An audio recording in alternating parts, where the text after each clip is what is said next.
So without further ado, it's my real pleasure to introduce Yvonne Soltesz, who's the James Doty Professor in Neurosurgery and Neurosciences at Stanford. I have read his papers for many years. This is the first time I've actually had the pleasure of meeting him. He does this elegant combination of physiology and anatomy and computational neuroscience, and the papers are just elegant and rigorous, and I can't think of a better person to introduce us to the circuits related to epilepsy. So Yvonne, it's a pleasure to have you here.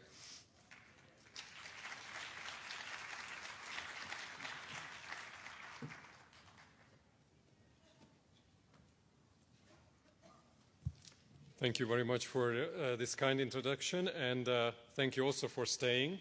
I think we have a very exciting session, and there'll be really two talks, one after another. My talk on the preclinical evidence on cannabinoids and epilepsy, followed by Amy's talk on the clinical data, or lack thereof. So in a sense, these two talks will look at the smoke and peer into the abyss of that crater and look what's the fire like there, what's happening down there. So I don't have anything to declare, and these are the objectives. So we will review the mechanistic aspects of cannabinoid signaling as it relates to epilepsy.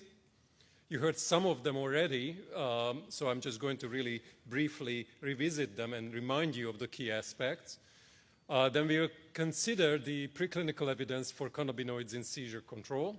What do we know? And evaluate some of the risk factors and confounds. So I'm really going to focus on the underlying neuronal circuits, the neuronal regulations in epilepsy. So just a few words about epilepsy. As a reminder, it's characterized, of course, by spontaneous recurrent seizures. Millions of people have it. Estimates range from 50 million to up to 65 million people worldwide. There are also comorbidities, so when people have epilepsy, it's not just the seizures that are a problem, but also the cognitive impairments and psychiatric disorders.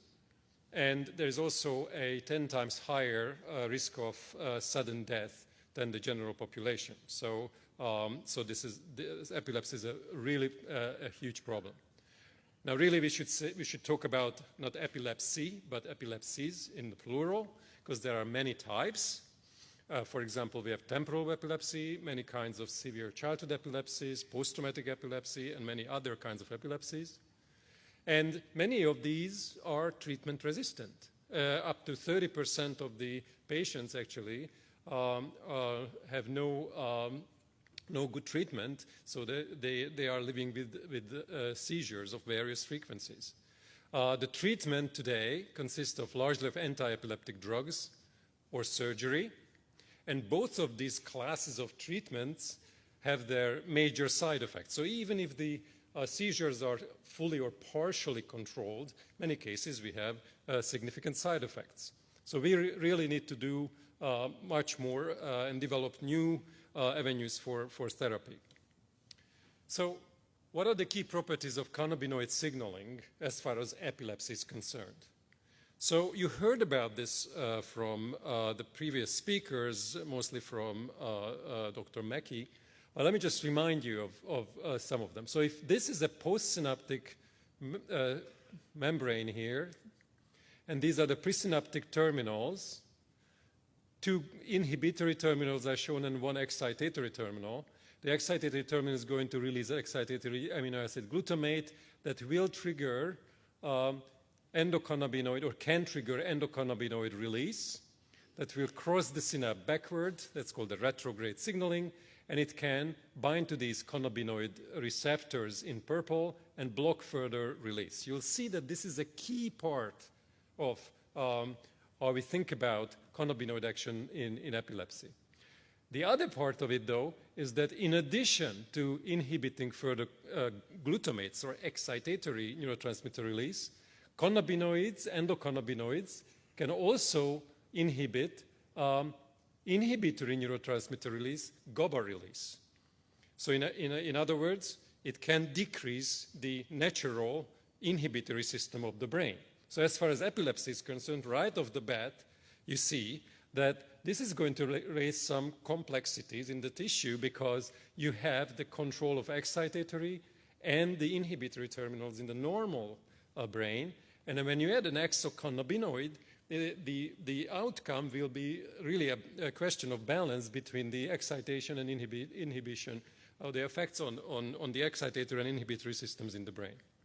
Now, the other thing that's very important is that not all inhibitory terminals express cannabinoids. So this is very important because this means that only some cells in the brain, and actually numerically they are very, very few. So these kind of cells are maybe 2 to 3% in the brain. So only some cells contain these receptors, but not all. And notice also, as this cartoon indicates, that the inhibitory terminals contain many more receptors than the excitatory terminals. But we learned something the hard way over the years, which is that the CB1 receptors numbers do not always and necessarily indicate or predict functional efficacy. So this was really at the synapse level. So just for one slide, let's step out a little bit, zoom out, and let's look at now a circuit. So a few years ago, we discovered that, for example, when you look at these cells that I showed you in the previous slide on the right, the cells that express, the inhibitory cells that express CB1 receptors, they can actually participate in highly specific neuronal networks. So it's not like these CCK or these are cholecystokinin positive, also expressing CB1 receptor type interneurons, inhibitory cells. They do not just innervate randomly all kinds of excitatory neurons. On the contrary, they highly specifically innervate one type of postsynaptic cell. This happens to be in the medial entorhinal cortex, but the whole point is the general point, which is that CB1 regulation takes place in distinct information processing channels. So in this case, these red cells project to the contralateral entorhinal cortex, whereas these blue cells that form the perforant path project to the ipsilateral dentate gyrus. And as you see, these CB1 containing CCK positive interneurons specifically innervate one type of cell and almost completely avoid the other type. So the key here is that when a drug hits the brain, it's not going to act equally on every cell. It's going to act on very specific cell types, which then participate in very specific circuits. And obviously, this is important to know if you are trying to design therapies based on this. The other important point that you heard already from Ken, the first session, is that the synthesis of endocannabinoids is activity dependent. Obviously, during a seizure, you have depolarization of the postsynaptic membrane, and this depolarization is a major signal that can lead to the synthesis and release of substances like 2-AG that then can activate the CB1 receptors. So, for example, in the case of an inhibitory terminal, if you depolarize the postsynaptic cell, that's shown here, if you depolarize the postsynaptic cell and you measure the amount of neurotransmitter activation here on the postsynaptic membrane following the release of GABA, the inhibitory neurotransmitter, here at the synapse, what you see is that following depolarization here, because 2-AG is released and CB1 receptors are activated, that transiently inhibit transmitter release, you see this kind of effect that following a postsynaptic action potential burst or any kind of depolarization that's large enough is going to suppress inhibition. So this is something that we have to keep in mind, that if you have seizures, just the building mechanism of depolarization-induced suppression of inhibition that Ken already mentioned to you earlier, that in itself is going to decrease inhibition and allow further seizures to take place. Now, what about the excitatory side, the glutamatergic side? And I alluded to this, but I want to get back to it again, because I think this is really critical when we think about seizures and cannabinoids. So as this figure illustrates, at low levels of activity, the way we think about it is that glutamate will activate, for example, AMPA receptors. This is one type of excitatory receptors. Whereas whereas at heightened levels of activity, more glutamate will be released that will also activate the so-called metabotropic glutamate receptors, a particular subtype. And these metabotropic receptors, as the name suggests, they start an intracellular signaling pathway that involves various molecules like G protein related molecules like GQ11, phospholipase C beta, and dougal lipase alpha.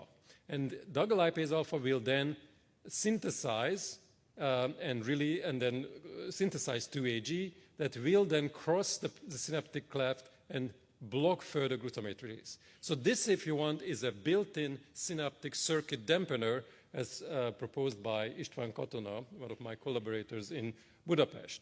And the reason why this is a very important point is that this is really a built-in mechanism by which the excitatory synapse can lower further glutamate release, further excitatory glutamate release upon heightened activity. And importantly, these molecules are situated on the, just around the synapse at what we call the perisynaptic machinery. And when you knock out members of this pathway that I mentioned, like mGluR5 or PLC beta or DGL alpha, you tend to get seizures. So this just shows you that this built-in circuit dampener is really important. Now, not surprisingly, in a way, if you have this circuit dampener that I showed you and you act, you put on exogenously applied cannabinoid ligands, and you just basically activate this circuit dampener artificially, if you want, you can get, and typically you get, anticonvulsant effect. So in animal models of epilepsy, there is broad agreement that acute exogenous application of a CB1 agonist is typically, not always, but typically anticonvulsant. Now, and the reverse is also true. If you block this built-in circuit dampener with an antagonist, as is shown here on the slide, SR is a CB1 receptor antagonist. So if you block that, then the circuit dampener is not going to work properly, and you can make the seizures worse. So in general, CB1 agonism is anticonvulsant because you basically help this system, the built-in circuit dampener, and an antagonist tend to be proconvulsant. Now, very importantly, as we think further about epilepsy, one has to say that in general, the seizures make the CB1 receptor system really altered. So the cannabinoid system in an epileptic brain is not the same as the cannabinoid system in the control brain. This is really a critical point. In general, what we and others have found is that the CB1 receptor numbers tend to increase on GABAergic terminals. So we are blocking now the GABA release even more. And on glutamatergic terminals, the CB1 receptors tend to be down. And this is actually, the one on the right is from human tissue. So you can see that, this actually happens in the human epileptic brain as well. And what this means is, in a sense, is that this circuit dampener doesn't work as well in the epileptic tissue. Now, what I just showed you up till now was really in a chronically epileptic tissue. So, like in the previous slide, in this patient, had non-sclerotic or sclerotic hippocampi, so went through many seizures, severe epilepsy. Now, what happens right after the first large seizure-like event, status epilepticus, or a head injury, or some precipitating event? There is broad agreement, I think I can say, that right after there's the first severe seizure, there is a rise in endocannabinoids. And again, we can explain that because anytime calcium levels rise in the cell, you are going to have a rise in endocannabinoids.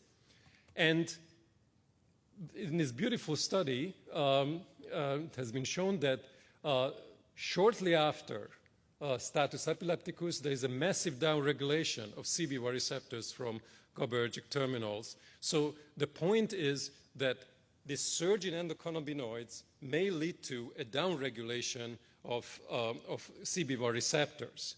And there have been efforts trying to figure out how we could actually figure out whether this transient downregulation of CB1 receptors immediately after the precipitating event, whether that's actually important or not, and I don't have time to get into, but it's an interesting area of research, and it might actually point to novel ways of preventing the long-term appearance of epilepsy after a precipitating event, this process of insult leading to an epileptic brain, what we refer to as anti-epileptogenicity, which is something that epilepsy researchers all around the world are really, really interested in.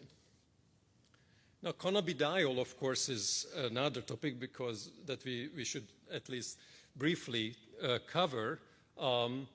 There's huge interest in cannabidiol and epilepsy, so let me just say a few words about it in terms of the mechanism, the signaling mechanism, and Amy will then cover the clinical evidence. So cannabidiol, as was already mentioned briefly, is really the definition of polypharmacy. There are more than 65 different molecular targets that have been reported, and as you see, many of them are enzymes, some are ion channels, and some are receptors and transporters as well. CBD in general doesn't directly act through the CB1 system in terms of epilepsy. At least that's what's believed, and I show you some evidence for that later on. But what is interesting, and it's important, and it's really we need to do something about, is that we really don't understand what the major targets are in terms of any anti-convulsant action of CBD. We don't know what the targets are. If you really think about it, you try to pick out some of the potential targets. I think many researchers in the field would agree that some of these targets may include the GPR55, which is a very interesting and novel receptor. It's one of the, it used to be an orphan receptor, a G protein coupled receptor 55. Now we actually know the endogenous ligand, it's believed. But the point is that GPR55, as well as some calcium channels and other types of molecules may be involved in as potential targets with relevance for epilepsy in terms of seizure control.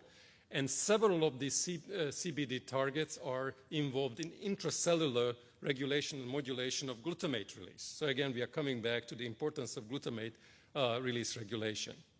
On the right, you see something that I already referred to, which is that cannabidiol can have significant and protective effect against seizures. This is all, however, in what we call seizure threshold models.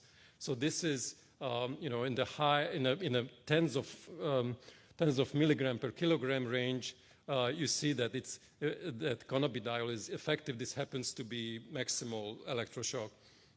That basically it's you take a normal animal and you shock it and you get seizures, and you measure how much cannabidiol you need to protect against that. And what you can see is that this protective effect of cannabidiol appears to be insensitive to rimonabant, the CB1 antagonist. So it appears to be independent of the CB1 system, unlike what you see on the top, where a similar curve can be seen for WIN, which is a CB1 agonist, and the CB1 agonist is very sensitive to the CB1 antagonist in terms of its anti-seizure action.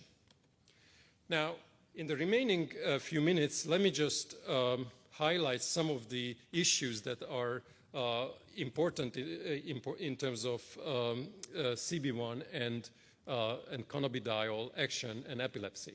One of them is that there is some clinical data, although much more research is needed, that exogenous CB1 activation can alter normal network oscillations. Now, epilepsy and seizures are clearly a physiological and not wanted kind of oscillation. It's a rhythmic event, electrical event in the brain, but our brain is constantly producing normal oscillations. So, for example, when a mouse, for example, is running around and trying to find food, you get this, what they call theta oscillation. It's a relatively low frequency oscillation, about 5 to 10 hertz.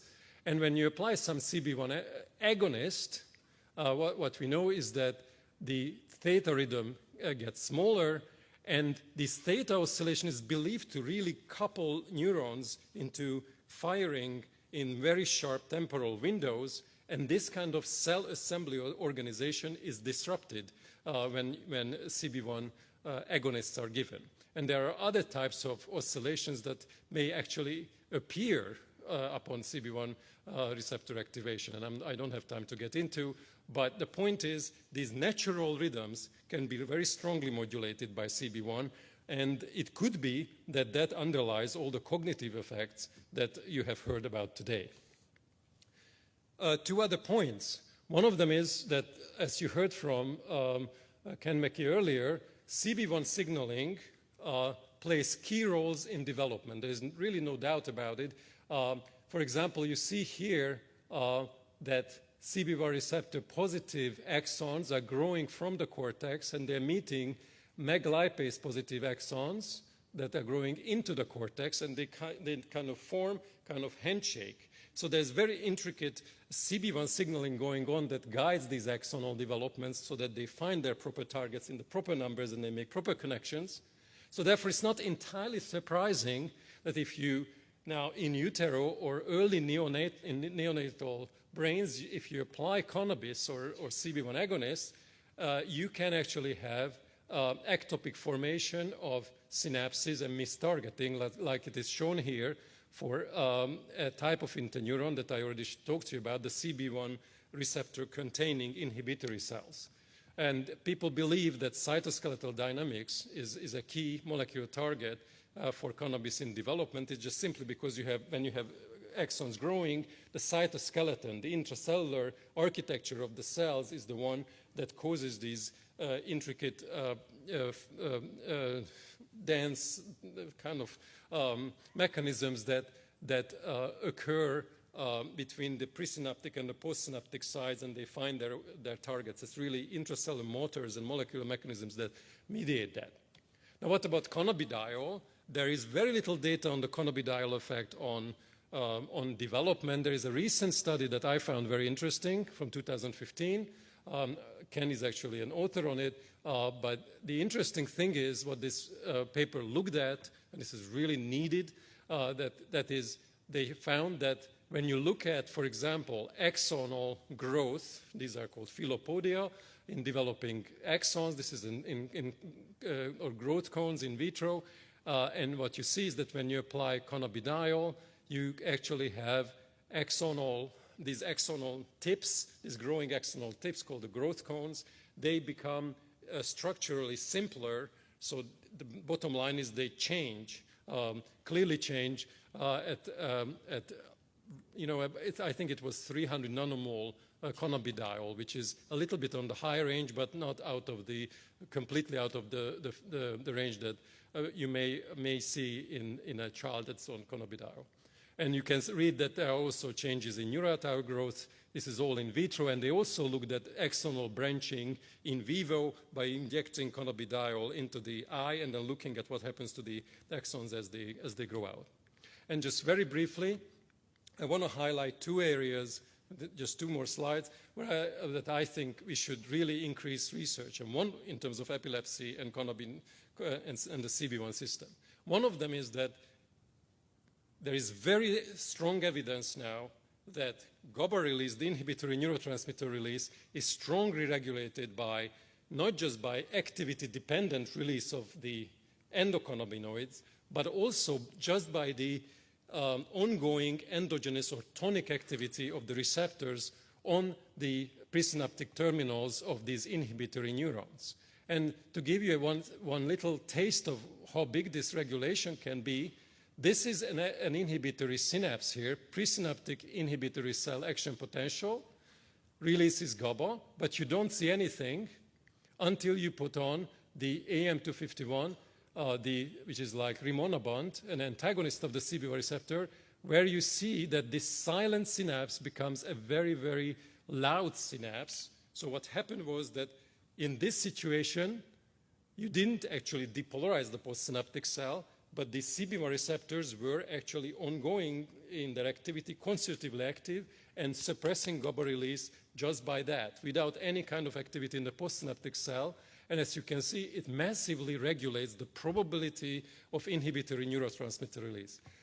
I don't have time to get into, but there is a lot of evidence that this kind of regulation of the probability of neurotransmitter release by the CB1 system is in fact undergoing very, very significant long-term changes in seizures as well as in autism.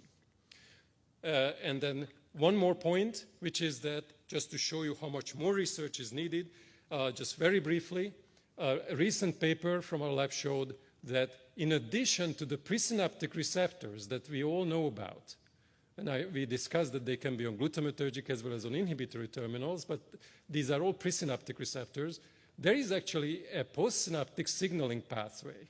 This is very exciting because now we know a little bit about the signaling mechanism of this postsynaptic pathway. These are in the dendrites, and it involves these channels called HCN channels, which actually control all kinds of phenomena in the dendritic processes of neurons.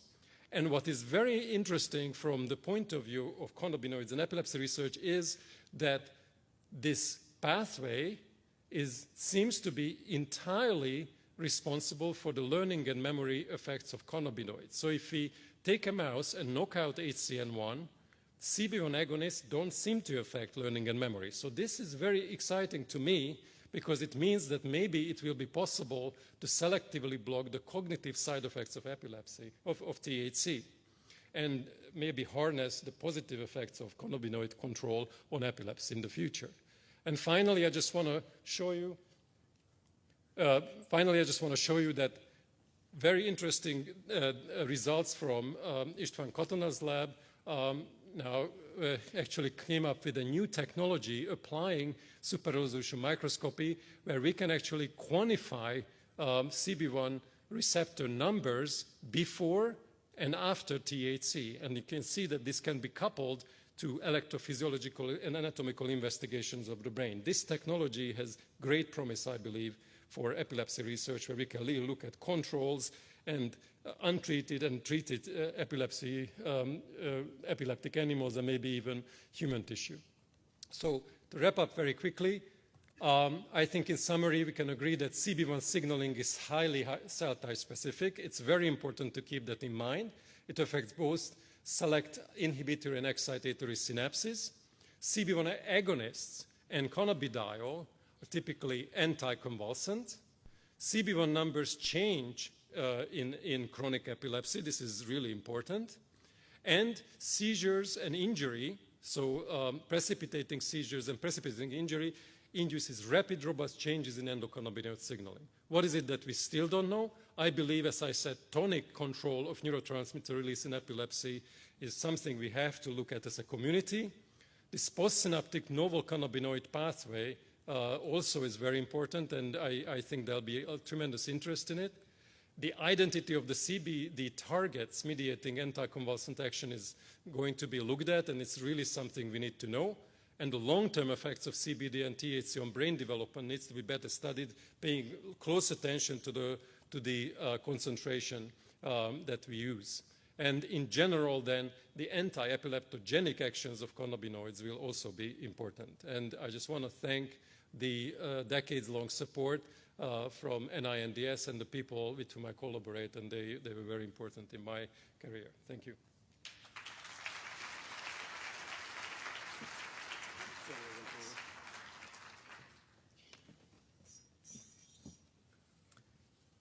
Okay, next we have Dr. Amy Brooks-Kayal, who is Professor of Pediatrics, Neurology, and Pharmaceutical Sciences, and she's also the Chief and Ponzio Family Chair of Pediatric Neurology at the University of Colorado School of Medicine and the Children's Hospital in Colorado. As I said earlier, she is a world expert in pediatric epilepsy. She works with families with children with all kinds of pretty bad disorders, and being out there in Colorado has provided some interesting challenges that she's going to share with us.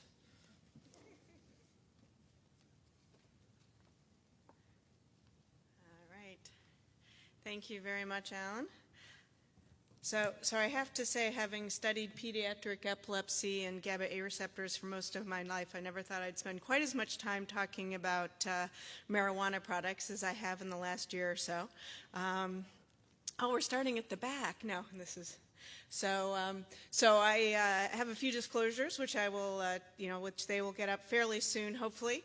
The first is that I am the past president of the American Epilepsy Society, and we have a position statement about the use of cannabinoids for the treatment of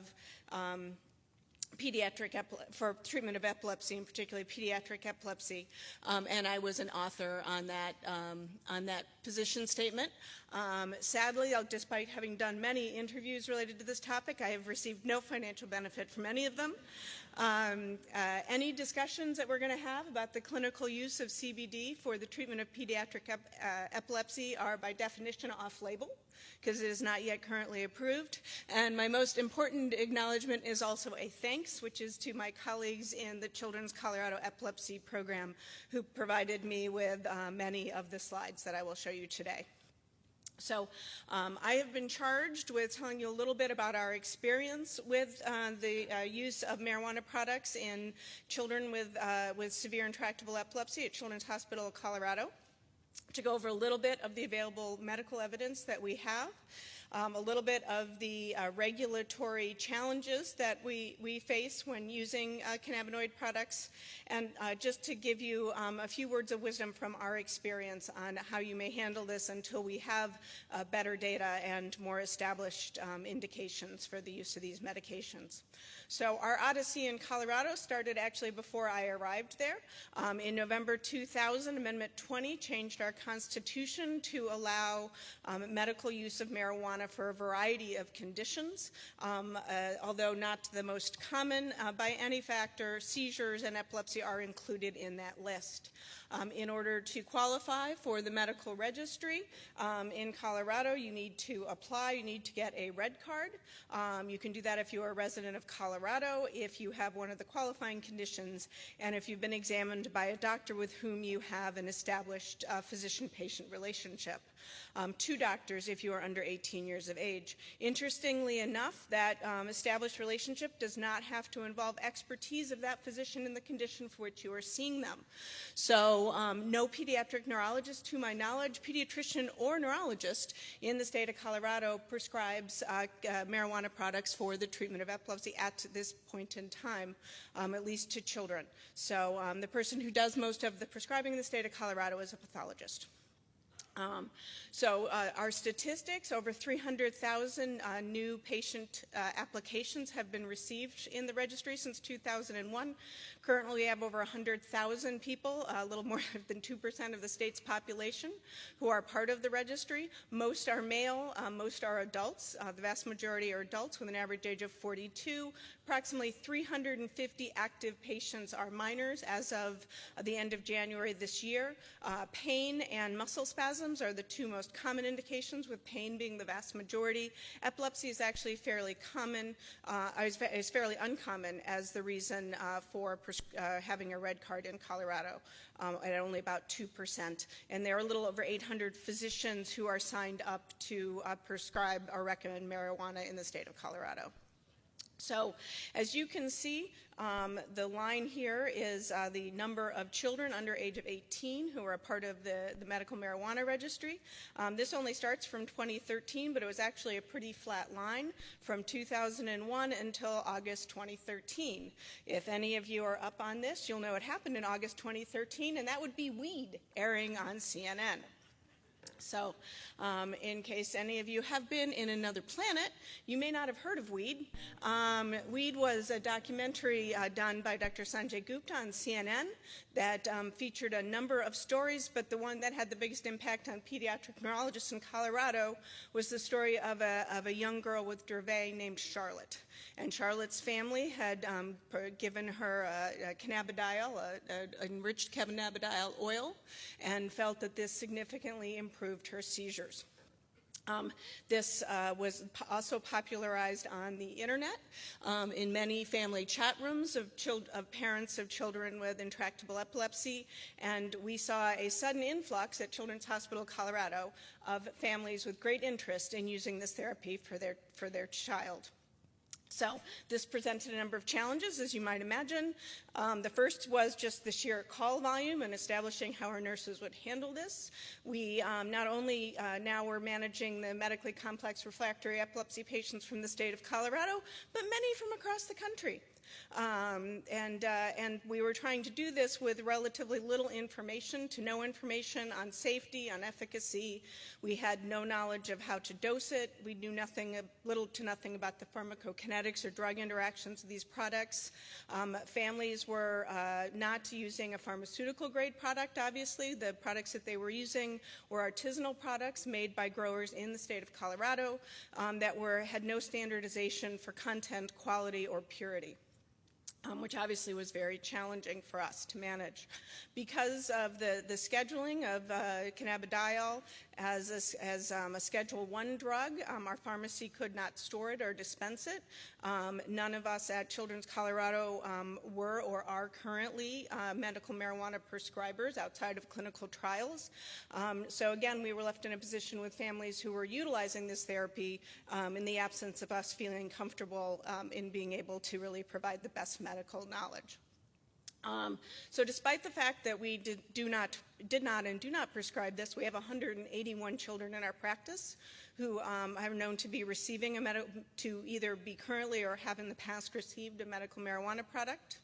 My colleagues at Children's Colorado, particularly Kevin Chapman, Kelly Knupp, and Craig Press, reported on our experience from 2013 to 2014 on 75 consecutive patients, all under the age of 18 years, some as young as 30 days of age. With an average age of 7. This was obviously completely an observational report. We had no ability to determine exactly what was in the substances that they were given other than parental report. We could not test the products. So we saw overall parents reported 33% of parents reported a greater than 50% reduction. We consider those patients to be responders. Although not statistically significant, there was a trend towards a greater response rate in our Lennox-Gastaut patients compared to Dravet's and other types of intractable epilepsy. We did not see any difference in response rate based on seizure type. We had 30 patients who had an EEG before and after starting their oral cannabinoids. None of the patients that were reported as responders had any improvement that could be detected on their EEG. 3 patients that were described by parents as non-responders did have some improvement in their EEG background. There was no significant difference in the rate of response based on the product that the children were reported to be receiving, whether it was a highly enriched CBD only, oil, CBD plus another oral cannabinoid, or THCA. And the, I think, most interesting finding that we saw was that the response rate dramatically varied depending on whether the families had moved out of state, in which case there was a 45% response rate, versus families that had lived in Colorado at the time that they initiated cannabinoid therapy, who had a response rate of 22%, suggesting that potentially the degree of investment that the family had made in getting this therapy might be impacting the parents' perception of response. Families reported other improvements more than half the time, including increases in alertness, language, motor skills, and better sleep.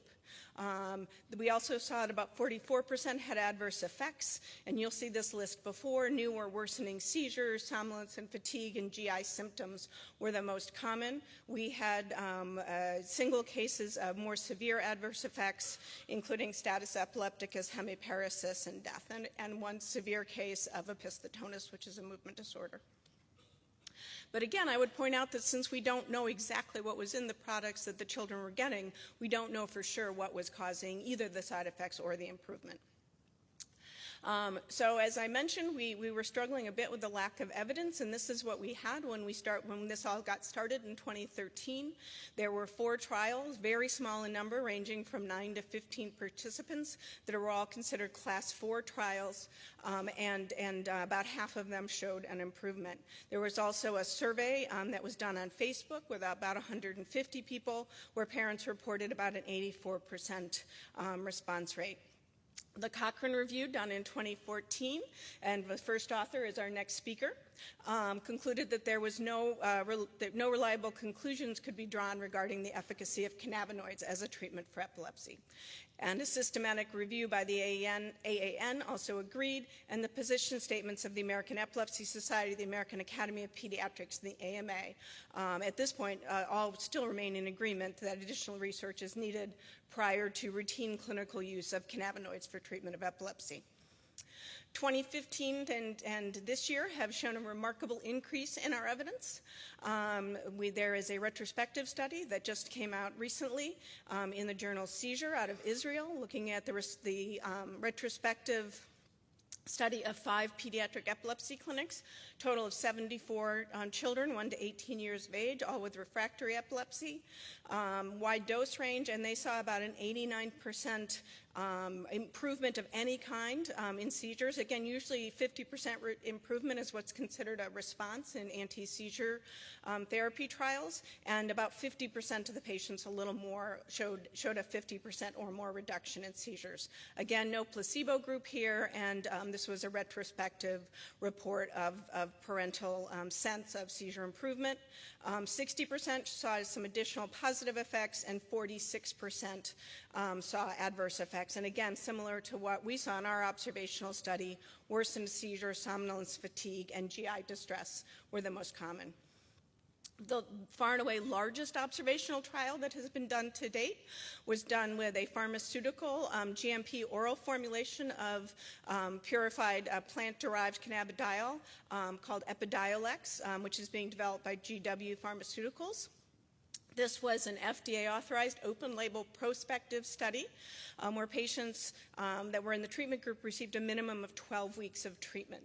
And these results were presented by Orrin Davinsky and colleagues, published in Lancet Neurology just this month, and then also a more extensive cohort was presented in a poster at the 2015 American Epilepsy meetings in December.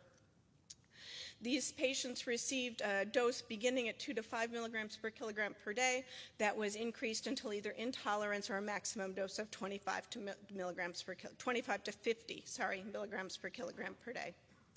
Again, 234 patients were included in the analysis for the poster, which was the larger number, that range in age from 4 months to 41 years, although the majority were children with a median age of 11.8 years. They saw that 47% were responders, meaning they had greater than a 50% reduction in total seizures. In Dravet syndrome specifically, they saw about a 52% median reduction. Lennox-Gastaut, a 71% median reduction, again, in atonic seizures, and this is by parental report. No placebo group again, 9% seizure-free overall and 13% seizure-free in Dravet patients. Interestingly enough, they noticed that clobazam co-therapy was associated with a higher rate of treatment response, and this was felt to be associated with the effects of cannabidiol on CYP enzymes that result in an increase in N-desmethylclobazam metabolite of the clobazam. Adverse effects rate was 79% overall, and that's from the paper because that was not reported in the poster. Again, the adverse effects are very similar to what we've seen before: somnolence, diarrhea, fatigue, decreased appetite, worsening seizures, and vomiting. 4% had adverse events that led to discontinuation. 12% withdrew due to lack of efficacy. There were 106 serious adverse effects, including 7 deaths, although these were not considered treatment-related. And 16 patients had severe adverse effects that were considered related to treatment, including status epilepticus, diarrhea, altered liver enzymes, and thrombocytopenia and weight loss. So there are additional trials that are ongoing. Epidiolex is being developed for both Dravet's and Lennox-Gastaut syndrome. There are currently 4 trials going on, 2 placebo-controlled multi-center phase 3 trials for each condition. All 4 have completed recruiting and are due to report out in 2016. And GW has some additional trials that are ongoing, including a phase 3 clinical trial in tuberous sclerosis that is due to start in 2016. We do have some tantalizing initial information that just happens to have been done in a press release last week from the first phase 3 randomized trial of 120 patients with Dravet syndrome at a dose of 20 milligrams per kilogram per day. So 61 patients in the treatment group, 59 patients in the placebo group, mean age of 10 years.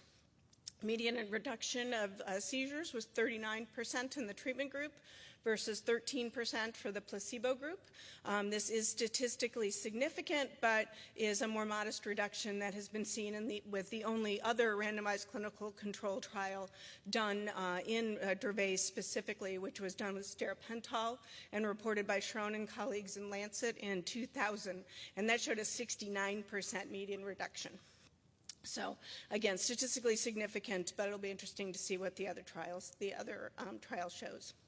The overall adverse event rate was not released in the press release, but the events appear to be similar in spectrum to what we have seen before, and the report was that the overall rate is similar to what has been seen in the previous open-label trials. 10 Epidiolex patients had severe adverse effects versus 3 placebo, and 8 Epidiolex patients needed to discontinue therapy due to those adverse effects. In addition to the Epidiolex study, Insys Therapeutics is developing a synthetic CBD, which is in phase 1, phase 2 trials, and phase 3 trials in Dravet's, Lennox-Gastaut, and infantile spasms are planned to begin soon. So what are some of the challenges that we face? Well, one is obviously regulatory issues. So as you can see, the currently available or are in study drugs vary a lot in their scheduling, with Marinol being Schedule 3, Sesamet being Schedule 2, and cannabidiol, for reasons that I have not really been able to fully understand, is being studied as a Schedule 1 drug. State policies for medical marijuana. States have lots of them. Most states, everybody except the states in white here, have some kind of state policy about the use of medical marijuana. However, it varies dramatically from state to state.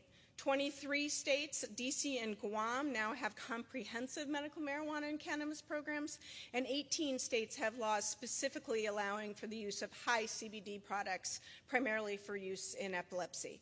However, most of these states have no provision for in-state production and have very little to no regulation of how things are going to be produced and monitored within their state. Federal policies are not providing a lot of help in this matter. There is the 2013 memorandum that we already heard about from the Deputy Attorney General, which said that they will defer to state law enforcement and regulation, providing that they have a strict regulatory system to ensure compliance. But the federal government may entertain prosecution if regulatory parameters or practices are not robust, and nothing herein precludes investigation or prosecution. So again, as a provider, this leaves you, that was a little Freudian slip there, that leaves you not with a large comfort zone. And then there are several acts that are being put through the Senate and or House, but to my knowledge, neither of these have passed yet. So what do we do until we have better evidence? Well, what we do is we do not currently, based on the evidence, recommend the use of cannabinoids for treatment of epilepsy outside of a clinical trial. We give families the best data that we can, and we specifically discuss with them our concerns about purity, content, and consistency of the artisanal products, and the fact that we don't yet have the evidence that we need about safety, dosing, drug interactions, or effectiveness. That said, we strongly encourage disclosure, and we ask our our families, every time they bring their children in, are you using or considering using a cannabinoid product? Because if you are, we very much want to work with you on this. We want to help assess the safety of your child, and to the degree that we can, we want to assess the efficacy. We'll get labs at baseline and every 4 weeks, including CBCs and liver function tests because of the problems that have been seen in the trials, basic metabolic profiles, and very importantly, trough anti-seizure medication levels, particularly including clobazam and desmethylclobazam levels, because those have definitely been seen to change, as have valproic acid levels. So those are particularly important to look at. Ask families if they can to keep a baseline seizure diary before cannabinoid products are started and continue after it's treated. When we can, we try to get a baseline EEG, preferably a 24-hour EEG, and repeat it after around 12 weeks of treatment. We ask the families not to change other medications because unwanted status epilepticus we've seen very commonly in families that start the cannabinoids and then immediately discontinue their other seizure medications. And that is a huge risk. And when appropriate, we will offer the family to enroll their child in an observational research study that's being funded by the Colorado Department of Public Health to look at the safety and efficacy of these artisanal products.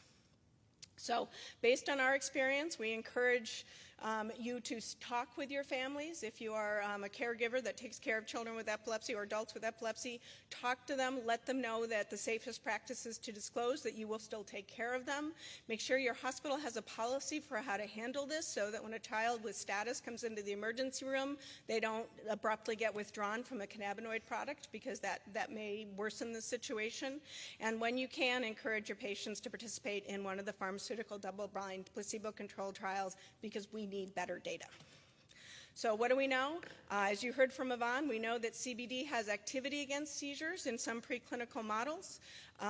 There is some very preliminary evidence that CBD may reduce seizures in some children with refractory epilepsy, although the effects seem to be in line or maybe a little more modest than some of the other medications used in these conditions at this time. There's evidence of the potential for adverse side effects of CBD, both short-term and long-term, including potential long-term cognitive and behavioral effects. We don't know enough about that yet. That absolutely needs to be studied. So what do we need to know? What is the true rate of response of CBD versus placebo? What types of seizures and epilepsy syndromes is it going to work the best for? What is the optimal dose? What are the drug interactions, and what role do those interactions play in both the side effects as well as the efficacy of CBD and other cannabinoids? And most importantly, what are the short and long-term adverse effects, including effects on neurodevelopment? So with that, thank you very much.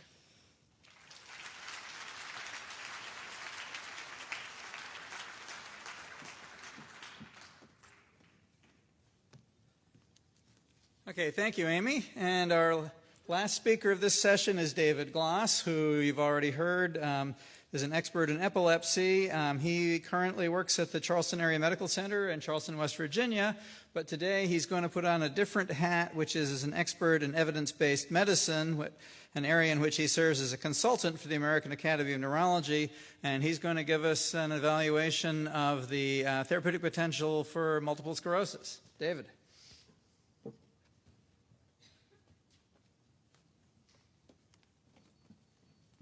Thank you very much for inviting me. I want to thank the organizers for this wonderful day. And thanks everyone for their attention. I know this is the end of the long day. Some disclosures. Just as he mentioned, Alan mentioned, I'm an evidence-based medicine consultant. What that means is that I'm in charge of 1/3 of the guidelines in neurology. I make sure that the grading is correct. I make sure the methodology is followed. So I have some knowledge about evidence-based medicine with regards to neurology. I'm also one of the team who rates articles in the journal Neurology. I do that as part of my typical practice. And just like Amy's talk, everything that I'm going to talk about is off-label. There's nothing that's going to be in this talk that's on-label because there's no labeling by the FDA. So unlike epilepsy, there's actually a lot of very good data in multiple sclerosis. So instead of reviewing all the data, which would be impossible in a 20-minute talk, I'm going to focus on these specific papers that have a low risk of bias. And in addition, unlike epilepsy, where we can't say much, in multiple sclerosis, we're able to make treatment recommendations. More than there's not enough except for in a research trial. And then I'm going to review the side effects both globally from the American Academy of Neurology's systematic review, as well as specifically for multiple sclerosis patients. Okay. So first, for those who are not aware, I want to give a very brief review of what is multiple sclerosis. It's a disease where the flow of information within the nervous system is disrupted. This occurs through, basically, you disrupt the myelin. Myelin is the substance which helps speed transmission on nerves. So multiple sclerosis is a disease that different estimates vary. The estimates range from about 200,000 to up to about 400,000. The most reliable estimate is probably 350,000, but that's a judgment call. Similarly, there are variability in the estimates of number of new cases per week. They go down to as low as about 125, and they go up to 250. Again, my personal judgment call is around 200, but I admit that's a judgment call. According to the World Health Organization, multiple sclerosis produces about 1% of the burden of all neuropsychiatric diseases. If you compare that to epilepsy, for epilepsy it's 1% of the burden of all disease. So it's a smaller proportion. Here are some of the cardinal symptoms of multiple sclerosis. On the right is sort of a more comprehensive version, and it sort of affects most everything that you can think of. Some of the more common things are gait and balance, spasms and pain. Less common but prominent is visual complaints when they happen. Bladder problems are often there, but you won't know unless you ask. And one of the most common problems is fatigue. Okay.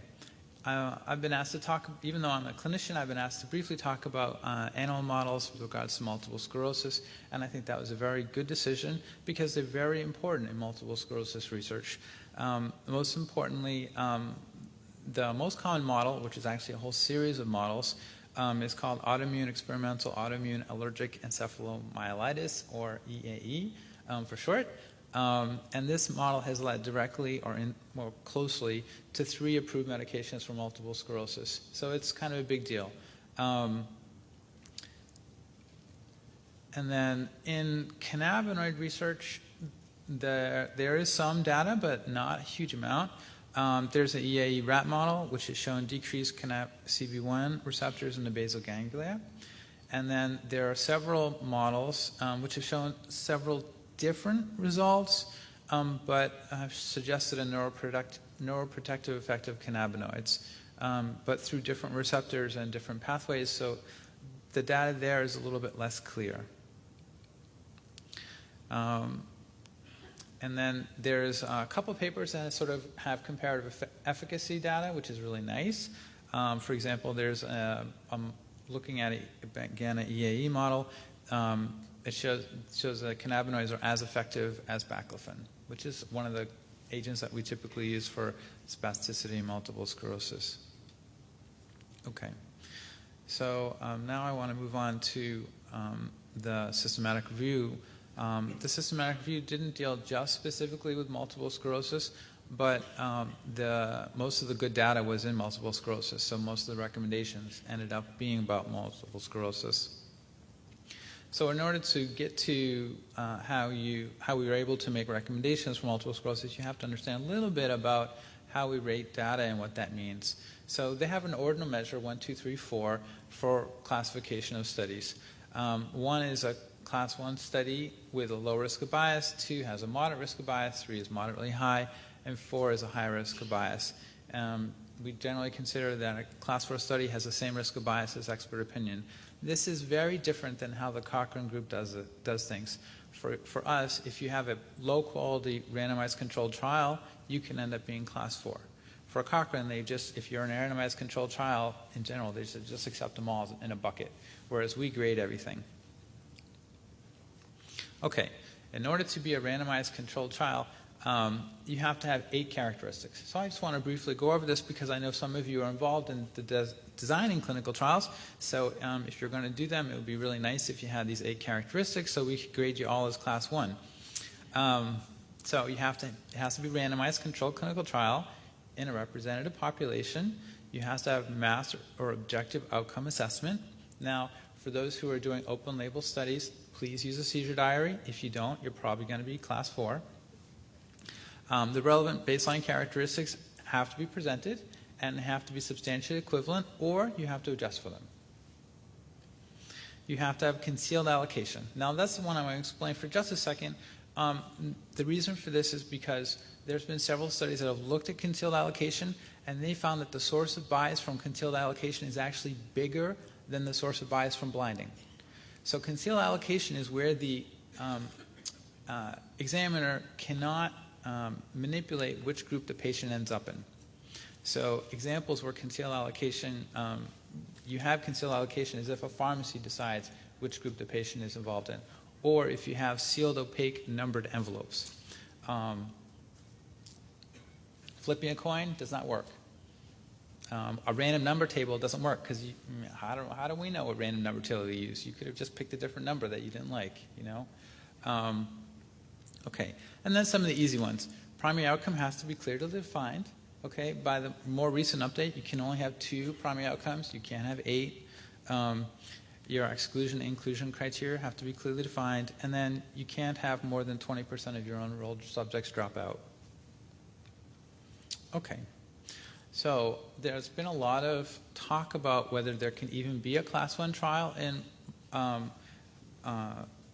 with cannabinoids in general because of the blinding break. Everyone says that you're totally certain if you know that you get the cannabinoid versus if you get the placebo. And Dr. Wright did a really cool thing where he combined 3 MS trials. Not all of them were class 1, unfortunately, but still, it was a cool thing that he did, and there were over 600 patients in these 3 trials that he combined. And let's see if I can move the mouse. Okay, so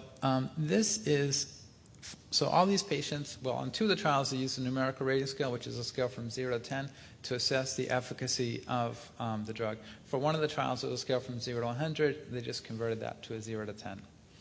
And then for the patients who had experienced cannabis before, their treatment effect was minus 1.23. And this is their 95% confidence interval. For the patients who were unexperienced, it was this in the middle. And then this is the estimated combined effect. So the combined effect crosses 0, suggesting that there's not a statistically significant difference between the group that had experienced cannabis before and the group that had not experienced cannabis before. Now, I will note that the confidence interval is very close to 0. And I bet you if you had 1,000 patients, it might show a statistically significant effect. But that's not yet. Okay. As of 2014, there were 8 class 1 studies of cannabinoids in neurologic conditions. So that's pretty good. 6 of the studies were in MS, so that's why they asked me to talk about MS. And then 2 were in other conditions. So these studies looked at orally ingested mixtures of THC and CBD, cannabidiol with maximum doses of 25 to 30 milligrams of THC. There was no objective differences in spasticity except for in a class 2 extension study. But there were subjective differences in the visual rating scale. And then the oral cannabinoid spray, which is available in Britain, showed a subjective change in the symptoms whose worst symptoms was spasticity, but not in all patients. So basically, a secondary outcome showed a difference, but not the primary outcome. For essential pain, the same 4 studies, and then there's one more, showed that, as again, with a subjective measure, they showed that central pain decreases. And then for bladder symptoms, there was only 2 studies that kind of looked at this. One study which looked at it primarily showed some mixed results. There was not a significant difference in the number of episodes, but there was a decreased number of voids per day. And this is with the agent that's from Britain, which is a spray. And then there was a secondary outcome that didn't show subjective improvement in bladder symptoms. Tremor, this was a secondary outcome in 3 different trials, and it didn't show any effect. Smoked marijuana. So everything we've talked about so far are basically pills, okay? There were no Class 1 papers or Class 2 papers of smoked marijuana at all. There was only 2 Class 3 papers, neither of which related to MS and neither of which showed any effect. Okay, so what did we end up with? We ended up with some recommendations. For spasticity, oral cannabis is effective. So that's a very strong recommendation from the American Academy of Neurology. It's actually very difficult to get that level of recommendation unless you have very strong evidence. And then THC is probably effective for reducing patient-centered measures. For essential pain, oral cannabis, again, is effective, that very strong statement, and THC is probably effective. And for urinary dysfunction and tremor, oral cannabis and THC are probably ineffective. I didn't include the recommendations for the British agent because they're not really available here, unless you go to Canada. So adverse effects. This is an important area because this is actually very different in the studies for MS than the studies for children because the adverse effect profile is very different. So in the systematic review, we had about 1,600 patient experiences, and they basically found a very low, only 7% who stopped medication due to adverse effects. And that was compared to 2% with placebo. The most common adverse effects were nausea, weakness, mood changes, fatigue, and intoxication. So the difference here with the pediatric population that Amy talked about is you don't see the very prominent GI side effects. And then, importantly, there was 1% with more serious neuropsychiatric effects, suicidal ideation, hallucinations, and 1 possibly related death. The possibly related death, there was 1 study which had 6 patients with pneumonia, 2 on the treated side, 4 on the untreated side, and 1 on the treated side passed. So this is unpublished. I looked at, basically last night, I looked at MS specifically and did a meta-analysis. And there were 792 patients in the Class 1 trials who were treated. There was 1 death due to pneumonia, which I mentioned, and there was 1 overdose. This was on the British agent. For the British agent, they don't really recommend going over 12 sprays per day. There's very limited data going on higher than that. And then there was 1 person who, I don't remember if they used 17 or 19 at once. And then they felt like they were drunk. Well, no surprise there. But what was cool about the meta-analysis that I did is I looked at every single side effect, and I just found which ones were significantly different from placebo. And there were only 4. There was like 20 different side effects I had to look at, but only 4 were statistically significant from placebo. And they were dizziness, which is not surprising given that that's very common in kids. Dry mouth, which is kind of unusual. Dry mouth is, that may be in part pushed due to the fact that there's some of the sprays that can cause the dry mouth. Psychoactive effects were close, but they were statistically significant. Psychoactive effects includes things like confusion, feeling of dissociation. In MS, very interestingly, there were none of the more serious suicidal ideation kind of things or hallucinations reported. So I thought that was very interesting. And unlike kids, visual changes comes out as a significantly different. Now, it's not that many, but still, there's a difference. Okay. And then future directions, these are trials that are in process, or they've had posters published, or they're completed but haven't been published. So right now there's some controversy about cognitive changes. I know there's a whole bunch of literature, gigantic literature, dealing with marijuana and cannabinoids in general. This is specifically for MS patients. They ask for MS patients treated with cannabinoids, is there a difference? And so basically 1 paper says yes, 1 paper says no. So it's sort of an open question. There are several additional ongoing studies looking at spasticity or central pain. That's great. The more evidence we have, the better. Maybe we'll finally get the answer about objective outcomes. And then there's 1 comparative effectiveness study, which is really nice. Hasn't been published yet. Okay. So what do we know? So THC and oral cannabinoids seem to be effective at controlling patient-centered measures of spasticity and central pain in multiple sclerosis. They do not seem to be effective for objective measures, except for this 1 paper at 1 year that does suggest an effectiveness. So that's interesting, and it may suggest there are several different possibilities for what that could mean. One tantalizing possibility may be that with time, cannabinoids have increasing effectiveness for spasticity. We also know that the THC and oral cannabinoids seem to be ineffective at controlling tremor and bladder symptoms in multiple sclerosis. Now again, even this data is tempered too, because in the UK trial, there was some effectiveness seen in number of voids in 24 hours, so a secondary outcome. So again, even this is unsteady, but still we're able to say some things.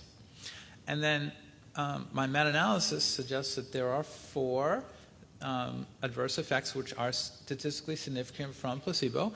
So I would suggest that if you have patients who are thinking about cannabinoids in one way or another, or on cannabinoids in one way or another, that you might warn them about, just like any other medicine, you might warn them about dizziness, dry mouth, psychoactive effects like confusion, and visual changes. Okay, and then what do we still need to know? Well, lots of stuff, but the most important things are comparative effectiveness studies with typical agents, as it's very hard to know how to. So right now we have a bunch of efficacy studies saying X works in this and X doesn't really work in that, but we don't really know, does it work more than baclofen for spasticity? Does it work less than baclofen? Does it work better than tizanidine? I mean, we just don't know. So then it's as a neurologist, it's very hard to know when you might prescribe these things. Then there's very little long-term data. There's that one class 2 study that I mentioned that showed objective efficacy. That's pretty much it in the whole literature. That's pretty much it. That's above class 4. And then we need to understand why these medications work in multiple sclerosis specifically. Again, there's a lot of data, a lot of preclinical data seen in multiple sclerosis. The animal literature is just starting in the area. And again, we see some differences of opinions that have not really been clarified on the animal side. That's it. Thanks for your attention.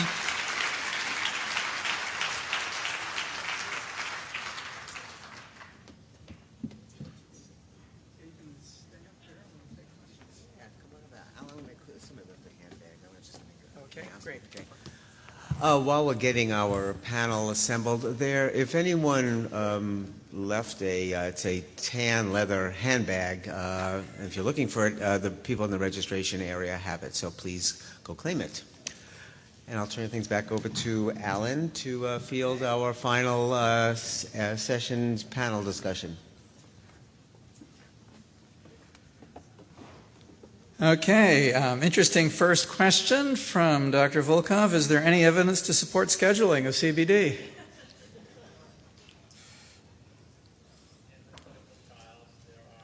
I don't think your mic is on, or I'm not.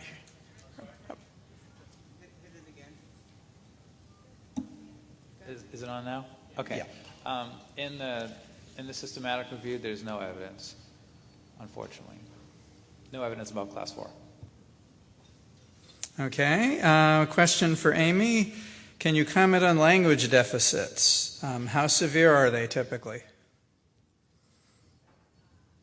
We really don't have enough information. I mean, families have reported improvement in language simultaneously while they have reported deficits in language. I think we definitely need better data, and we need more comprehensive neuropsychological testing to know that.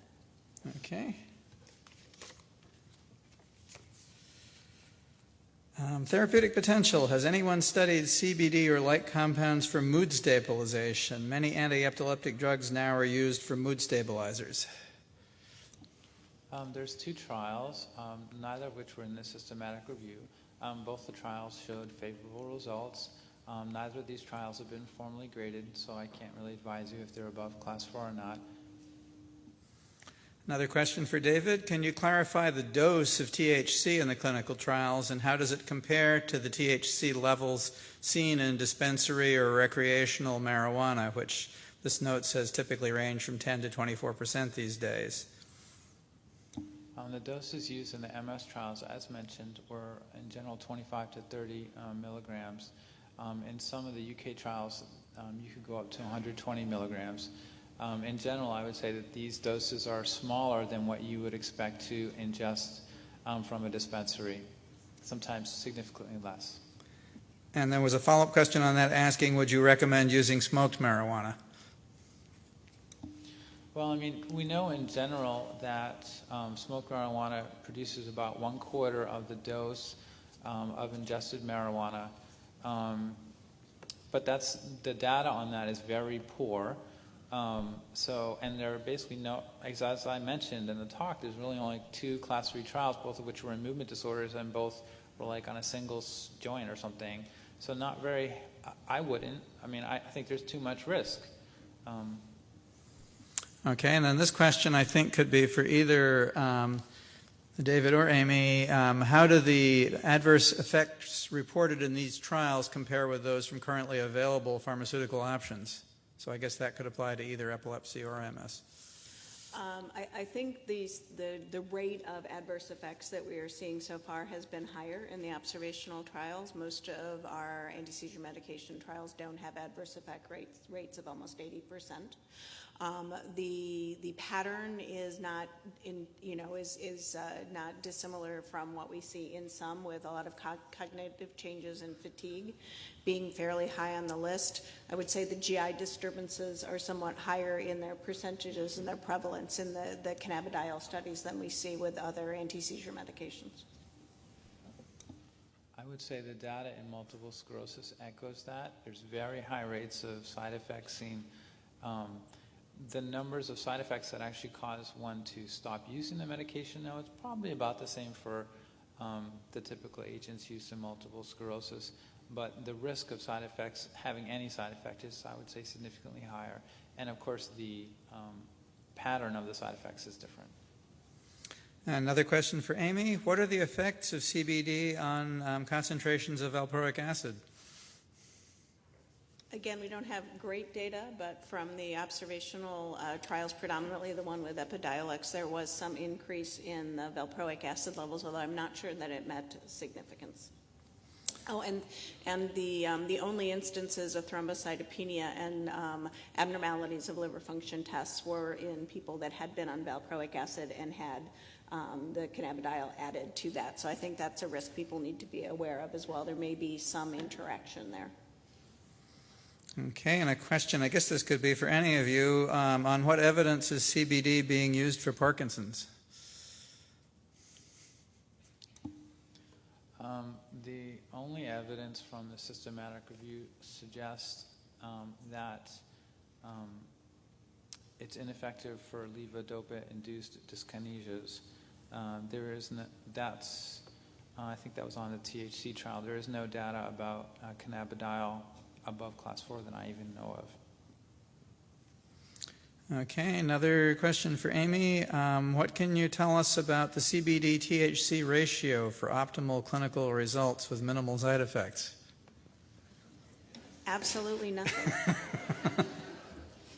I mean, and again, the observational trials have been all over the place. There were some patients on THCA that's almost exclusively THC. There were some that were on reportedly very high cannabidiol levels. So I don't think we have any information. I think the best information we're going to get is when the RCTs with Epidiolex, which is a highly purified cannabidiol product, are available. And here we have a question from the Twitterverse. Are adverse effects with CBD temporary when treating pediatric epilepsy? Did they subside over time with increased tolerance? Not clear. We certainly have seen kids that have had to come off of medication because of side effects in our observational trial, and there were patients that discontinued from the Epidiolex trial as well. So certainly for at least some patients, they continue persistently. What are the known drug-drug interactions with cannabis? How does that affect seizure control?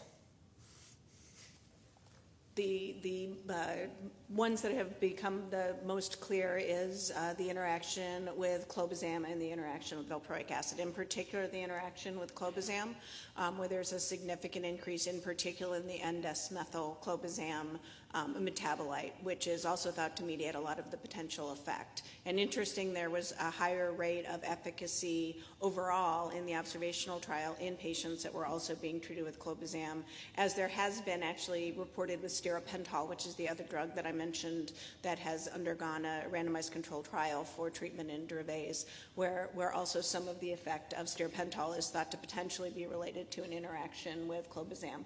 So it may be that some of the side effects as well as some of the beneficial effects of both of those medications are related to interactions with clobazam in patients that are obviously also taking clobazam. Okay, question for Yvonne about brain development. If you are saying that CBD affects brain development in a manner similar to that of THC, what is the mechanism for this, given that CBD doesn't interact with the CB1 receptor? Yeah, that one study that I mentioned on CBD and brain development, the recent study, specifically pinpointed this GPR55 as being the mechanism. So it's very clear in a knockout, there is no, in the GPR55 knockout, there is no effect. So that's why it's not CB1 dependent. And another question for Yvonne. How does 2-AG get from the postsynaptic cell to the presynaptic terminal, given that it's a poorly aqueous ligand? Is there a transporter for it? Yeah, I mean, this is something that, I hope that before I die, we will know the answer. It's a very puzzling thing, right? I mean, you have a lipid, and how does that cross the synaptic cleft? So we just don't know. And incidentally, that's why I'm excited about this postsynaptic pathway, because that's right there where the 2-AG is synthesized in the postsynaptic pathway, and it's acting on apparently it's acting on the receptors that are right there in the postsynaptic membrane. So that might be that, it's an alternative. But certainly the other pathway, the retrograde pathway, seem to exist. So we have to solve this puzzle one day. What we really need is a probe where you can attach to the lipid and you could track it. That would be the beauty, right? But I talked to many chemists about it, and they all look at me with horror. So And then they laugh. And from the Twitterverse, is CBD illegal, and does it show up on drug tests?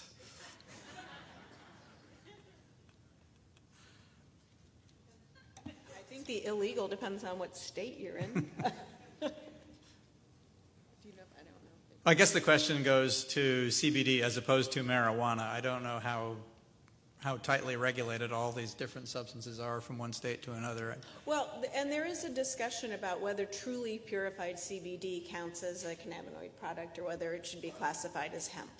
So if it's classified as a hemp product, then in most states it would not be illegal to possess and use it. I've heard differing opinions about that. The growers in Colorado are quite confident that it should be a hemp product, but I think that the federal law is still unclear on this point, to my knowledge. I don't know if anyone has more information about that or not. I don't know that it is tested for on traditional urine tests of drugs of abuse, but I do not know that with any certainty whatsoever. I would just suggest sticking with whatever your state laws are. Okay, this one, I think this is a question based on the assumption that there might be some rational behavior among lawmakers.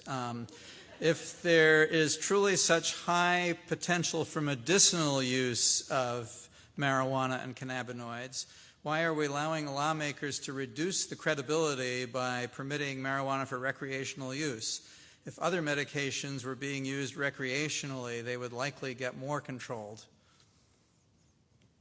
That may be a largely rhetorical question. I guess tax revenue would be a bad thing to say. I mean, I don't know. I will tell you, in Colorado, we've seen a dramatic increase in our tax base, but we've also seen a very dramatic increase in accidental ingestions in children, in emergency room visits related to cannabis use, both in adult and children. And I think the driving question is still unclear, but there is concern that it has increased our rate of significant accidents on the highway. So I think personal freedoms can cut both ways. Yeah, I think I remember reading now that there's been an increase in revenue in the state of Nebraska when they intercept people coming back from Colorado with certain products. However, they are not allowed to sue us, according to the Supreme Court, which I was very excited. Okay, have there been any studies with THC or cannabidiol on ALS? There are no studies above class 4. There certainly are several studies, though. Do we have any ideas why CBD seems to cause so many GI effects? I don't, and looking at the data that was presented from the adults, I'm wondering if this may be more of a specific pediatric issue. So it's not clear to me if this is a cannabidiol issue or if this is an age-related issue, because I don't think in some of the adult studies where it's been used, it's had nearly the GI effects that it seems to have in kids. Even in the larger cohort of 1,600, there was 2 or 3 cases of constipation and I believe 6 cases of diarrhea on the treated side. So those numbers are tiny. The numbers reported in the placebo arms were actually higher for both those conditions. Maybe this will be the last question. Are the synthetic cannabinoids being used for catastrophically ill children the same as spice? And isn't it problematic to give these dangerous drugs to sick kids?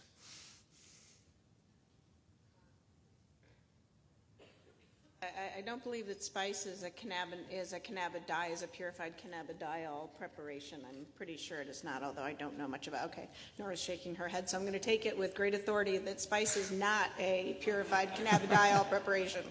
Again, I think it has to do with what component of the marijuana plant you are purifying. There are more than 400 of them, so I suspect it matters which component you purify. Okay, I think we can wrap it up now. So let's thank all 3 of the speakers very much.